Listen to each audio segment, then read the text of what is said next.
This is a lecture, a quick review in fact, of the most frequently tested UCC sections. Now, I want to be careful not to convey the impression to you that these are the only UCC sections which are tested. I guarantee you that the bar examiners test other UCC sections, but these are the most frequently tested ones, and I encourage you to not only listen to the quick review today, but to actually read those code sections and understand them. Several of these code sections, there are even lectures on that code section. And take a look at those lectures if you would, please. I'll mark those as we go. First of all, 1-203 of the UCC is a section that says good faith, and good faith is required throughout every section. Everything that happens in the UCC is subject to good faith, so they don't need to repeat it every time. That's generally true. However, please note that in Article 2, 2-103, there's a special good faith section for merchants, and it says merchants are required to act in a manner that is honest in fact and that complies with reasonable standards of the trade. Honest in fact and complies with the reasonable standards of the trade. And that's what's in the good faith section. I've not seen a bar exam where you needed to elaborate very much on that, but there have been a few occasions where you could have mentioned it in one sentence, worth something. 2-104. 2-104 defines merchants. Who is a merchant? Now, there is an entire lecture. I'm marking the ones that have a lecture with a blue asterisk like this. There's an entire lecture on the subject of who is a merchant, and I encourage you to take a look at that lecture. Essentially, a merchant is one who either deals in goods of the kind or by his or her occupation claims to have knowledge peculiar to these kinds of goods or this type of transaction.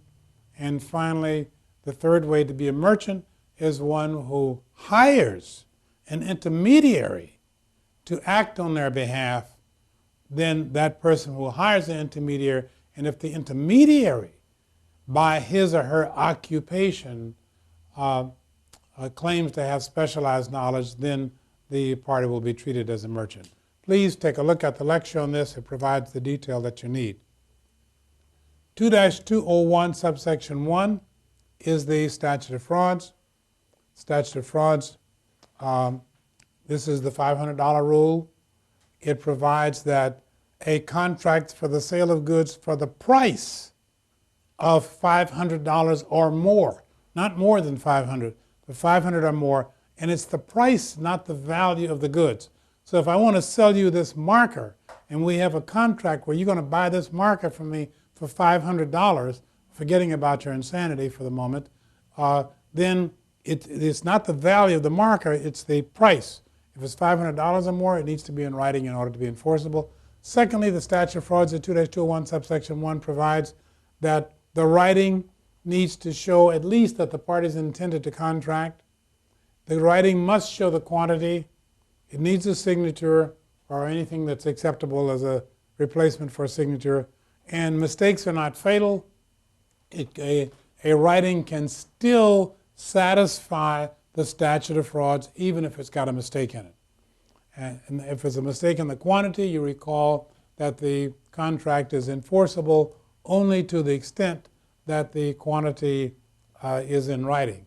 So that if we made an oral contract where I'm going to sell you 100 widgets and the writing said 10 widgets, it's only enforceable as to the 10.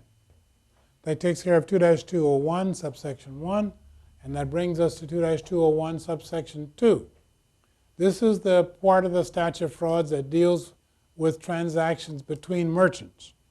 And what this essentially does, it says if one merchant sends the other merchant a written confirmation of a contract, and you see it right here.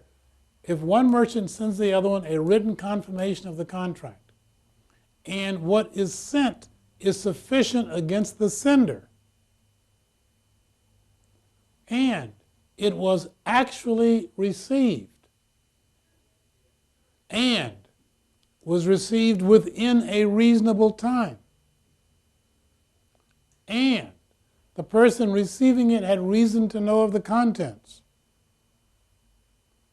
and written objection is not given within 10 days of receipt, then it will be treated just as though the receiving merchant signed the contract. Now that's tested a lot. It's tested a lot.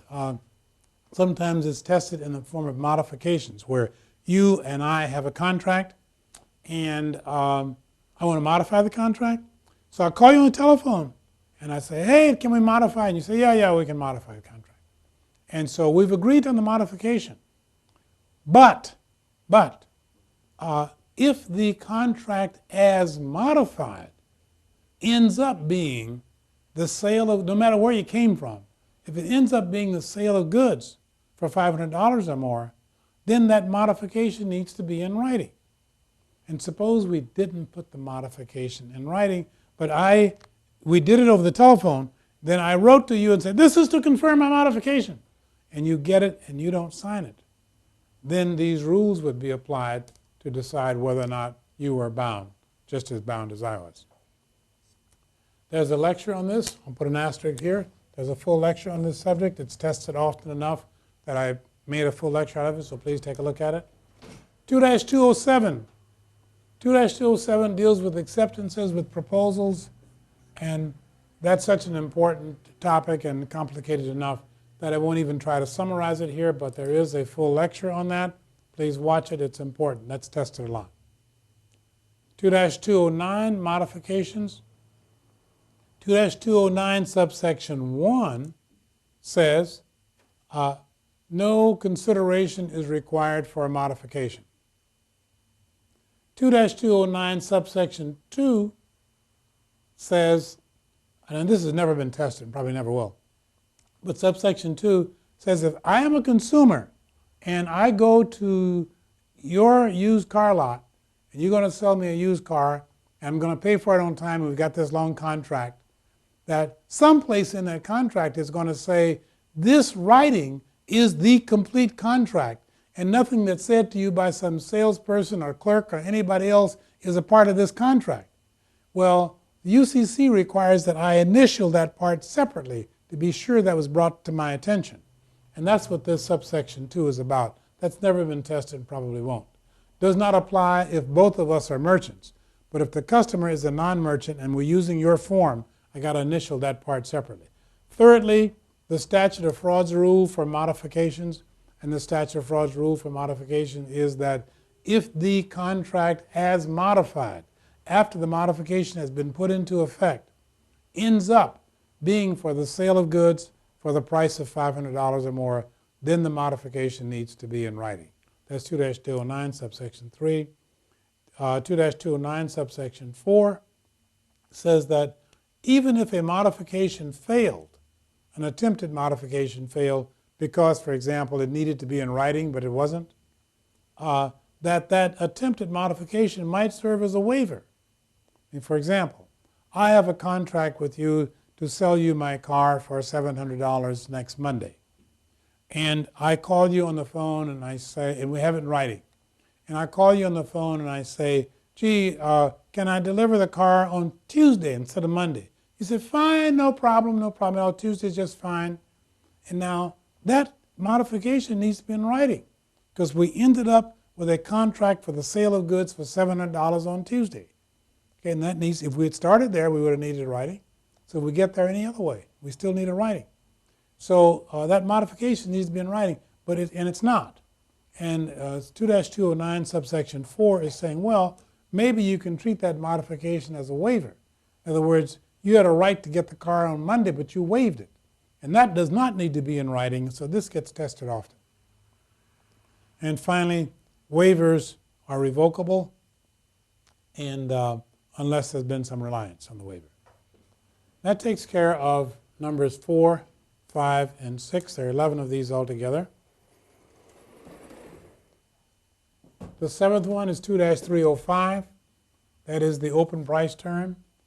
And that means that these are situations where reasonable price is what is going to be applied. Reasonable price. Those situations are as follows. This is from the code, 2-305, where the parties have said nothing about the price. Reasonable price applies. Where the parties agreed to agree and it failed because they couldn't agree. Reasonable price applies.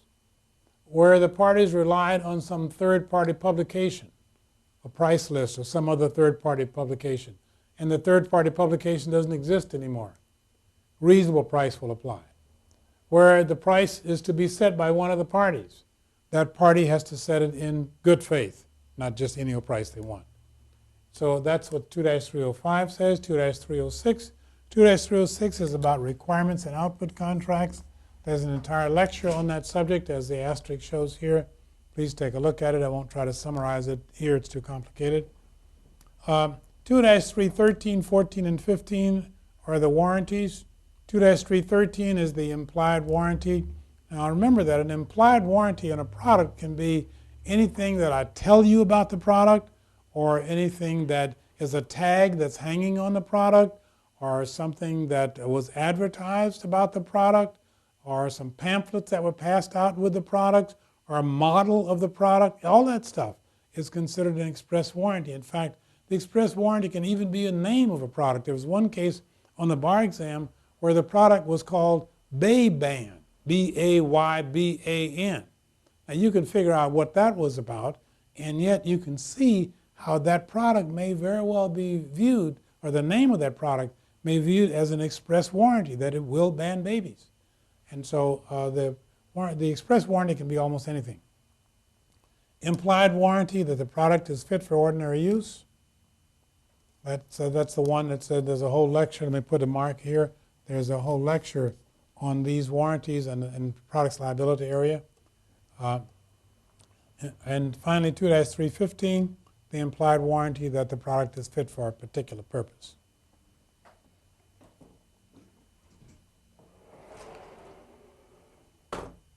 Two 609, which is the 10th one. Further assurances. This code section says that under certain circumstances, you can demand that the other side provide you with some further assurances that they're going to perform. And if they don't, it's going to be treated like a repudiation of the contract, which is a breach. And the requirements are here. If a party has reasonable grounds for insecurity that the other side may not perform, they can make a written demand. Please notice that this says written, a written demand for further assurances.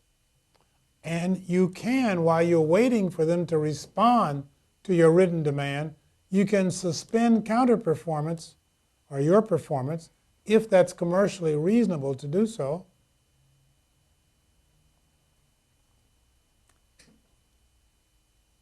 The amount of time that they have to respond to your written demand is reasonable time, but less than or equal to 30 days.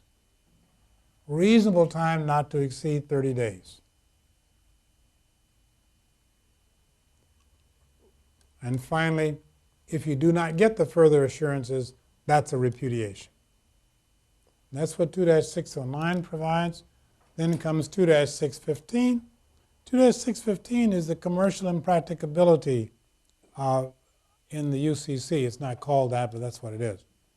And what it says is that there are some circumstances where it is commercially impracticable to perform, and your duty to perform will be discharged by commercial impracticability. And when do you have that? Well, right here out of the UCC it says, when you have the occurrence of an event, the non-occurrence of which was presumed by the parties, that may create commercial impracticability if, it's due to things like, we'll come back to that in just a second. Let's come back to here. When does commercial impracticability apply? When you've got the occurrence of an event, the non-occurrence of which was presumed, or if you have to comply with a government order, for example, a ship that's coming into port to deliver some goods, but the government orders them to do something else, and that's going to make the goods late. Well, complying with a government order makes the delivery on time commercially impracticable, and the duty will be discharged, or at least temporarily suspended during the impossibility period. 2-615 points out that a simple increase in cost is not what we're talking about, because that's what's in the risk that you take when you contract with people. We're not talking about ordinary increases in cost, but we are talking about those cases where there may be an increase in cost because of a shortage of supply caused by such things as war, an embargo, local crop failure, an unforeseeable shutdown of a plant or something. This kind of thing. This is not a closed list, but it's that sort of thing where you have an unexpected severe shortage because of that sort of thing, and then your duty to perform becomes discharged by commercial impracticability. And sometimes if the commercial impracticability is only going to last for a short period of time, then you still have the duty to perform, but the time for performance is extended by the amount of time that it was commercially impracticable. Also, of course, it could be that the party on the other end really doesn't want the goods anymore now that they're that late. That is a review of the most tested sections of the UCC. Many of these, as you know, there are full lectures on them. Please listen to the full lectures. Otherwise, please, at the very least, be sure that you read these sections and you understand them, because these are the most heavily tested sections. And that is the end of this lecture.